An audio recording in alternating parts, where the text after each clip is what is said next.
Welcome to our channel. If you need to remove pre-installed apps on Samsung devices, follow these step-by-step instructions to free up storage and declutter your phone. Step 1.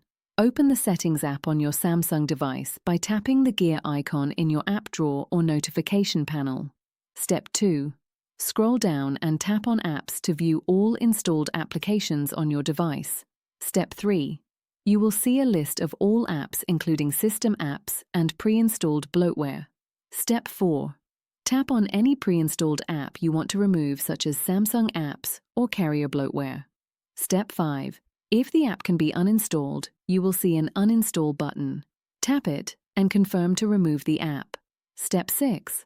For apps that cannot be uninstalled, you will only see a Disable button. Tapping this will deactivate the app and hide it from your app drawer. Step 7. Disabling an app will free up some resources, but not all storage space, since the app files remain on your device. Step 8. Be cautious about disabling system apps, as some may be required for proper device functionality. Step 9. Restart your device after disabling multiple apps to ensure all changes take effect properly. Don't forget to like this video and subscribe to our channel.